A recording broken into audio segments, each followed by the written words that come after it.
Hey folks, I'm Tim the Toolman, and you're back with us at Car Show and Tell. And we're here at the No Kill Car Shelter, checking out our C4. Went for a drive this morning, out in Brack for breakfast, and just as I was coming up the street and I turned the steering wheel hard to the right to make the turn into my driveway, and smoke started coming out from underneath the engine bay. And I smelled it. I could smell it, whatever it was, from inside the car. And it smelled like one of two things: either burning power steering fluid or burning brake fluid. So I pulled the car up into the driveway real quick, and I turned it off, and I got out. And I got down here. The smoke was coming from this side of the engine bay, out from under the hood on the driver's side. So I got down and looked, and I could see something dripping off the catalytic converter on the driver's side onto the ground, and it was smoking. So got my headlight. I'm going to put this on, and I'm going to have my son work the brakes, work the clutch, and maybe we'll turn the car on. Not yet. Maybe we'll turn the car on and we'll run the steering wheel back and forth and try to see what it is. There's... You take the camera, I'll go get the key. Hold on. I got the key. Oh, yeah. Let me turn the light on here. That's the catalytic converter in question. If I can focus on that. And you can see a little bit of staining right there. Now that black object right above it, right there, That's the oil filter. that is the slave cylinder for the clutch. You also have the oil filter right there, but I don't believe it was oil. A, it didn't smell like burning motor oil. B, the dipstick still says full. It didn't smell like burning motor oil. It's not that. I can tell from the smell. And that's the only thing that I really think it can be, because that's the only thing that's back there that's going to be leaking fluid on that catalytic converter, is that slave cylinder. And I would have, as I came up the street to turn right, I did pump the clutch pedal to put it into first gear and turn into the driveway. So we'll see if we can get any fluid out of it today. I'm gonna pause this and see what happens. Okay, we're back. So still trying to figure out where this oil leak came from, right? My biggest concern was it was from the clutch slave cylinder, or maybe somehow from the power steering, because it smelled like power steering fluid burning when I smelled it. It's not. It isn't. And that doesn't make any sense anyway, because power steering lines don't run anywhere near that catalytic converter. But anyway, figured out what it is. It's actually motor oil. It's motor oil burning. It didn't smell like it this time. It smelled like something else. But I don't know. Maybe the synthetic stuff smells a little differently than conventional oil when it burns. But anywho, so I climbed under there. My initial concern was with the clutch slave cylinder, so I had my son sit in there and pump the clutch, operate the clutch a few times while I watched the slave cylinder, and there were no fluid leaks from that system.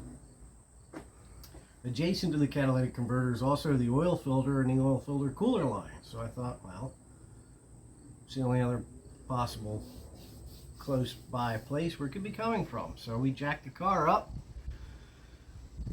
And I slid underneath while he started it up and ran it. And I looked for anything leaking out of the oil filter or the cooler lines to and from it.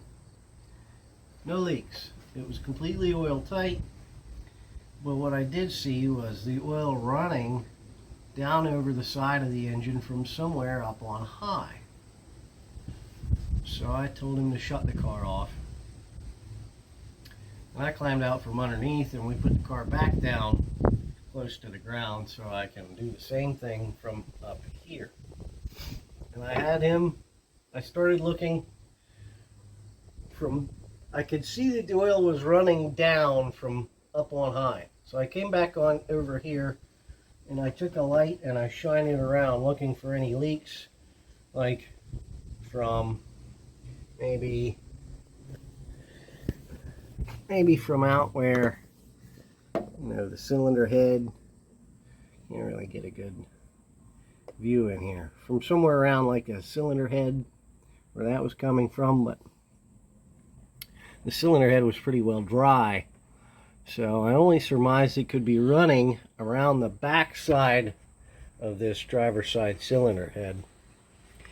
And so I started looking around here and I traced it back past all these wires and nonsense. Get all that out of the way. And I found, get that out of the way, that. You can see it. Such a shitty shot here. Trying really hard to get a good light on that. It's the plug there with the red and orange wire coming out of it. Okay? That's oil pressure switch. Okay? And it's plugged into a brass bung that's screwed into the top of the block right where an oil galley is drilled. Okay? And if you look right there on the firewall, you can see where it was spraying oil right out of the side of that switch.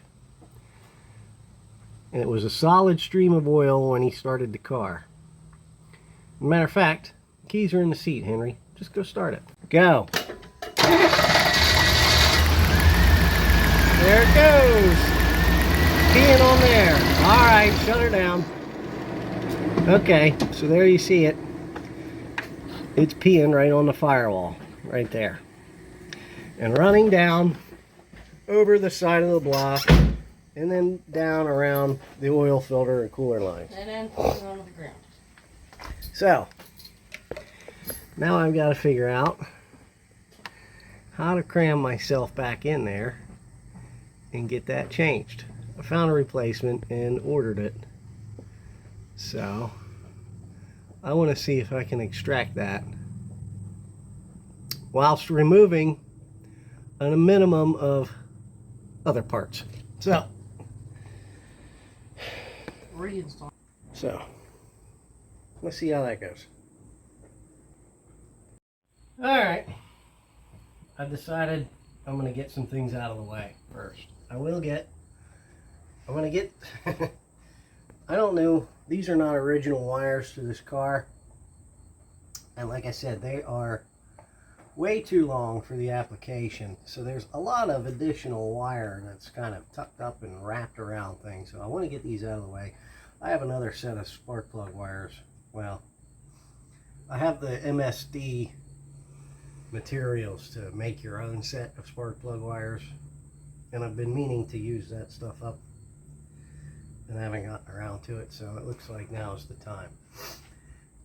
So before I want to do that, I want to give myself some markings to get everything back the way it was originally, and I don't disorganize all of the plug wires and lead them to the wrong plugs, right?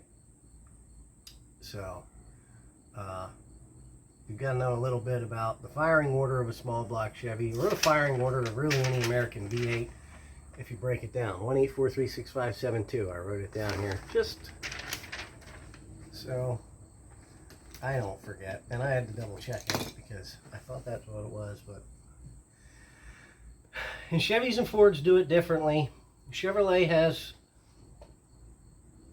what I would call the left bank of cylinders, or the bank of cylinders on the left side of the car is slightly farther forward than the right bank, and so they start on the left side. Fords do it differently because the right bank of cylinders is farther forward on a Ford. And so they number their cylinders from the right bank, and they go back 1, 2, 3, 4, 5, 6, 7, 8. GM does it differently. Everybody does it a little bit differently, right? Not saying it's wrong, not saying it's right, I'm just saying they do it differently. GM starts with the left bank because it is farther forward, and they number their cylinder 1, and then they cross over 2, 3, 4, 5, 6, 7, 8. So you have to know this. From that point, all you have to do is trace your number 1 spark plug wire. Look at all that extra. Back to your distributor, mark it with number 1, and mark the direction of rotation, which is clockwise. If you're looking at it any way you're looking at it, it's spinning clockwise. Okay? So it would be 1, 8, 4, 3, 6, 5, 7, 2. And we should be able to go from there. So we're going to disassemble, get these plug wires out of here, and then get the cap, and we'll get that cap off. Maybe that'll give us a little bit extra room to work with. Okay. Alright, the next thing I wanted to do after the plug wires were out was to take this distributor cap and coil off. There's 4 screws, 1/4 inch. Okay, and on this cap they're captured, so you don't have to worry about them falling out. Okay, which was my big concern, was whether or not they were going to drop out of here, but they didn't. And then you can turn it over and inspect the terminals on the inside of your distributor cap, and these have the normal crusties build up on them, so I'll probably give them a little bit of a clean before we put it back. But other than that, looks good. This has got brass terminals. They tend to last a bit longer than the ones with aluminum terminals, so I'm going to reuse this one. And there's 3 connectors here for your coil. There's a black one in the back that has a retaining clip on either side of it. You're going to have to take both of them, unsnap both of them to get that one in the back to come off. And there's a brown one here and a white one here, and they just use one retaining clip. Okay, so this one's out, and looks like we might have enough room to work with there. Let me set that off to the side. Okay. I'm gonna go around to the other side. Okay. Yeah, well, move along here. Oy. Let me get my leg down here. There we go. Oh yeah, it's just been spraying out of there. Here is our sensor. There's some vacuum lines right here that are sort of like, man, right in the way. So, let's see if I can disconnect some of this and move it a little bit. If you can see that. And then we should have a straight shot into that. Yeah, this is it right here, isn't it? So that's the sensor right underneath there. Let me move this wire, maybe. That's fine. No, don't pull it too far. Yeah, don't stretch it. So, get our ignition stuff kind of tucked down. Maybe tuck it back up under here. There you go. Yeah. Let's see if it'll stay out of the way there. Cool.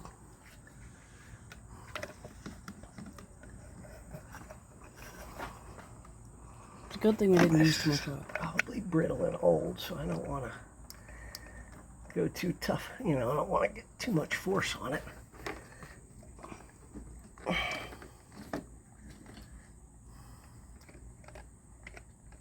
Just maybe pry this off of here without breaking any plastic bits. You know. Mm-hmm.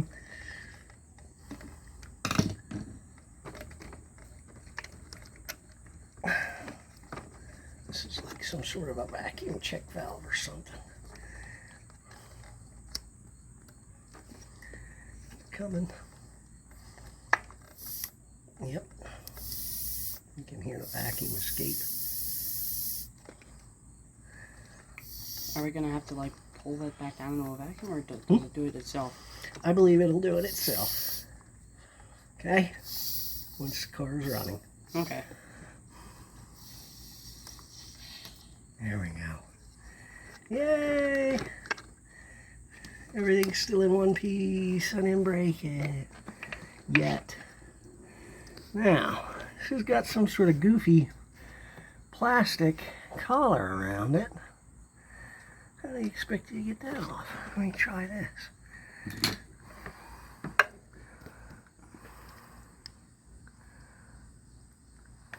Looks like a retainer of some sort. Here, let me grab this other. Here, let me grab this other flatbed I have right here. You got it? I have one right here. And if I could just Okay, see if you can reach in there and pry that open. Come on. Try again. There we go. Okay. Very good. I helped. Thank you, son. There we go. Okay, cool. Christ almighty. Okay, so it's caught. It was caught on this little collar here. So I had to twist it and turn it, and then I could get it to sneak past there. Okay. Now, can you see? We got a clear shot, don't we? Yes, we do. And it's got a hex on it. So I think, Is that it right there? I don't know if this is going to be in the way of getting a wrench or a socket on it. I was hoping to just put a socket on it, but this sucker might be directly in its path. So, Hang on. Yeah, it's not situated. Okay, here we we got go. a 12 point and a 6 point. But I think I'd be, son of a bitch. That other gauge sender is in the way. I don't think it'll go past. You see that big lip on it, where the can is pushed together. You know, the end of the can is installed. Yeah, where it's rolled together. There isn't enough room. It won't. The socket won't fit past there. Is this one thinner? I might as well try it. Doesn't appear to be. So, unless... Nope. Nope. I mean, if we press down hard enough... We could put something just through the end of that and turn it very slowly, maybe. Because we don't want the sender, do we? We're getting a new one. This is what needs to come out. This is what's leaking. We don't want it, so it doesn't really matter if we damage it. Yes, but then that begs the question, how do you securely install a new one? Yeah, good point. You know? Good point. Unless there's some sort of a thin wall, like 1/16 socket that I could get. You want to go check out AutoZone real fast? Or, But you're right. Hey! That worked. I'm a Twisting genius. it with another wrench.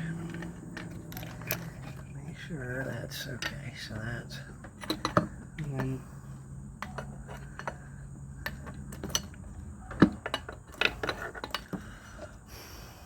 What I might have to do is fold these over. Fold those contacts over and stretch it over the other way. Because it would only fit in between. Yeah. So now we've got... Now we have a bigger turning radius.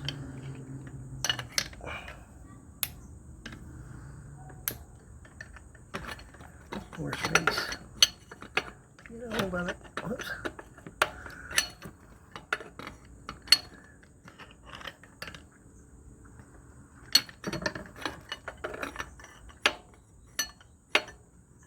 Line that up right in the middle.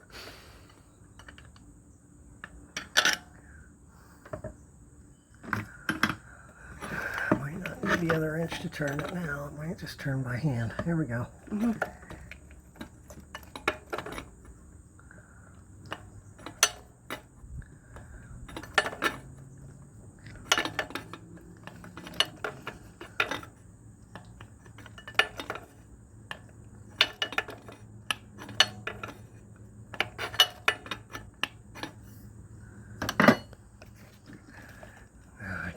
finger.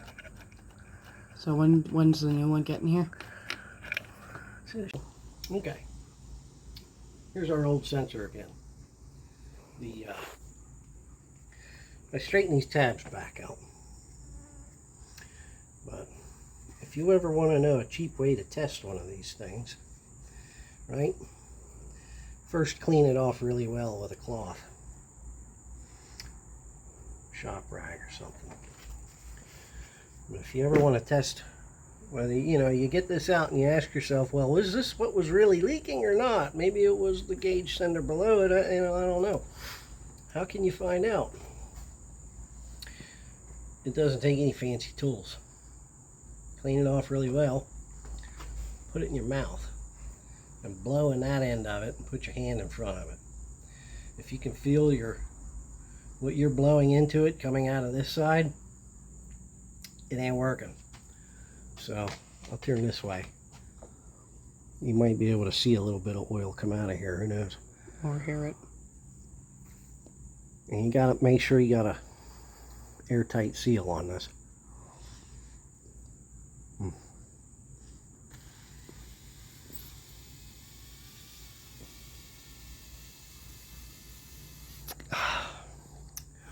A little bit of oil in contact. Yep. Get a little lightheaded, but if you couldn't hear that in the audio, it's blowing air through here and out the back of it, and you can see a little bit of oil around these contacts that got blown out of the switch with it. Well, if that's how you want a cheap way to test one of these, now you know. Oh, sorry, you can turn that off. Okay, we got our new part in. It's our new sending unit for the light in our dashboard. It's got a little bit of thread locking compound on the threads, but I'm going to put just a little bit more on. Just to be certain that those threads are going to be sealed.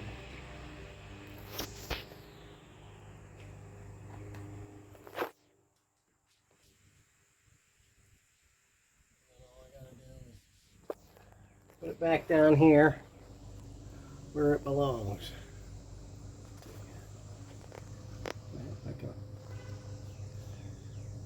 You can see there's the light. Oh, let me turn the light on. Where is it? There it is. You can see the hole right there in the brass tube where it belongs. So we get this threaded back in here and screwed fast. Okay, so we've got our sending unit back in down there. Can you see it? There it is, back in the hole where it belongs. Now there's this little plastic cover that came off. We're gonna have to wiggle that down around the sending unit, and it's kind of a pain in the butt. And then plug your wiring back into the top, and then you clip these halves together around that. I don't know if this is to retain that wiring harness on the sender or what, but that's the next step. Okay, that's done. We got our wiring hooked up down here. Can't see, that's in the way. So our wiring's plugged in back here, and our plastic retainers around the plug to hold it all together. Now there's a vacuum fitting that goes together. Originally it was over top of this. That's why I disconnected that side. So let me plug that back together like so. Now we have our wiring for our distributor cap. This goes in the back. These two go in the front. And I took that out of the way. Now we can bring our cap back over. Come. Here we go. All right. Trying to work one-handed here. Okay. Get that set back in place. This is our black plug. It goes in the back. What here?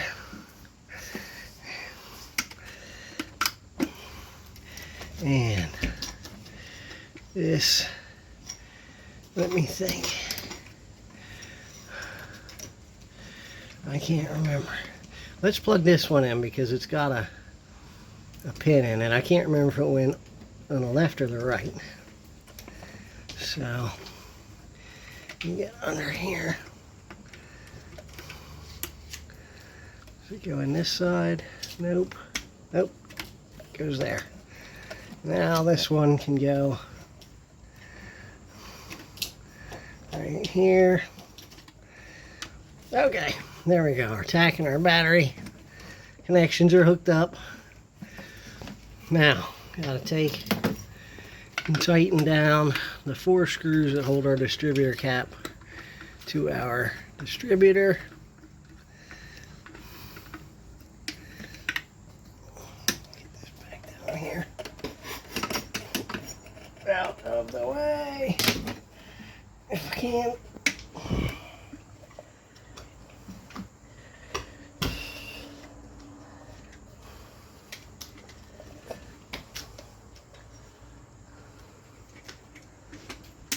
Okay.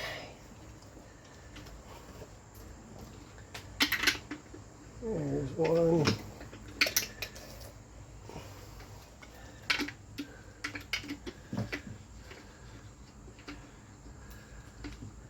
Two.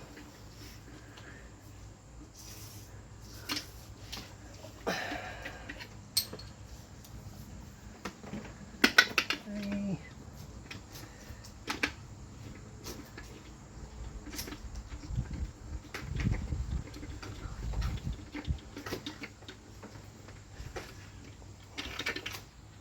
The last one's back here. It's the, there we go, most difficult of all of them.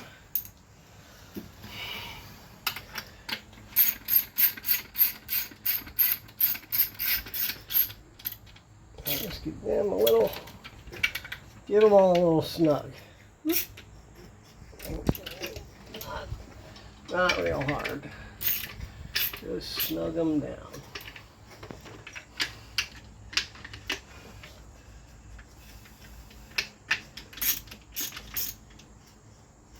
Alright, now, gotta put our, let's put our spark pliers back on. Spark pliers, spark plug wires. I did go through and cut new wires for this thing and fit them after I clean up the plugs and put them back in. So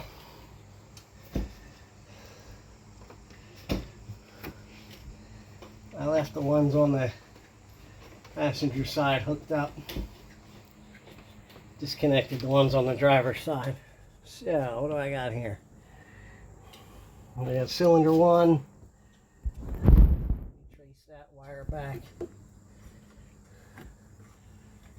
That is that one. Well, let me go. What's on the bottom here?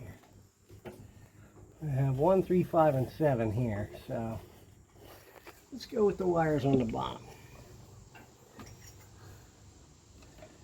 This is number 5.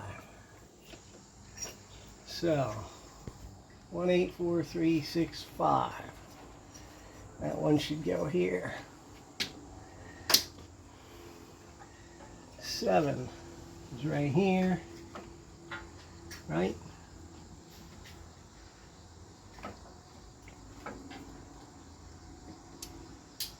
Wait a minute. Wait a minute.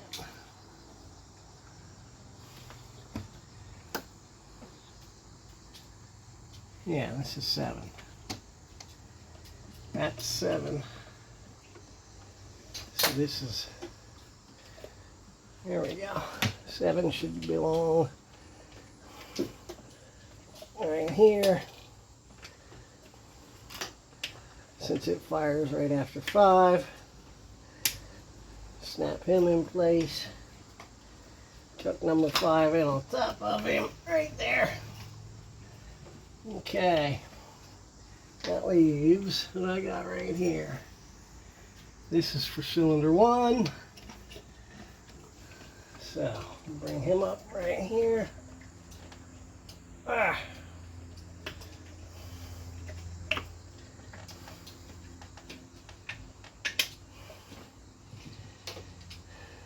You know what? I like it better over top there. I guess you put it over top.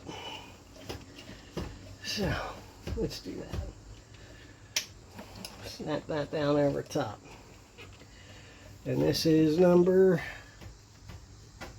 3, right?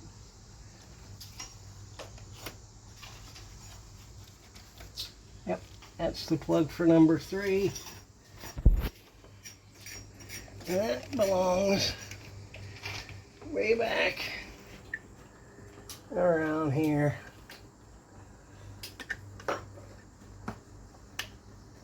Just like so.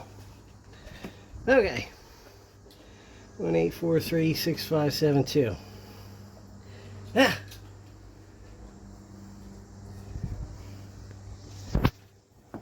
Okay. Clean this stuff up. Okay, pause. Yeah, go ahead. Okay. Alright. Everything's back together. All the little retainers back on the spark plug wires. So, we'll see if it runs.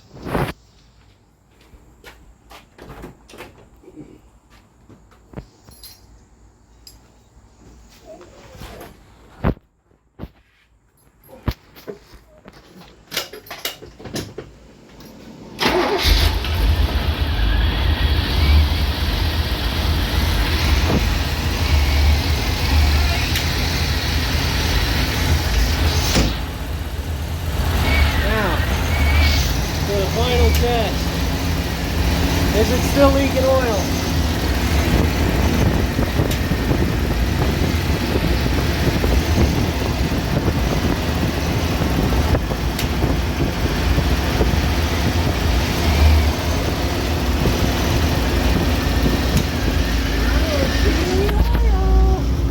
No oil leaks under here.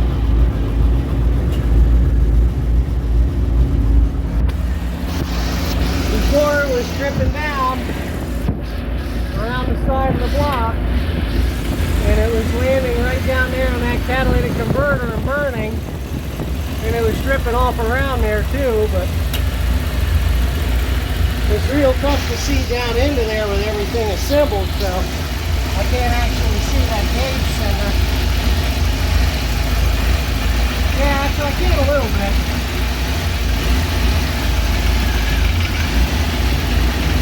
Yep, we're good. Let me turn this thing off.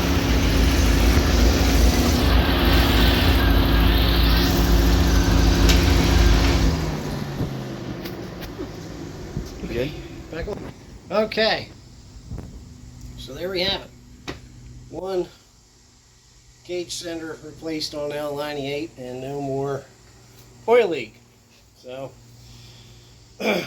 that's it for today. Thanks for joining us. If you have any questions, leave them down in the comments. I'll try to give you an answer. And hope you learned something, what to do or what not to do. We'll see you later. Bye.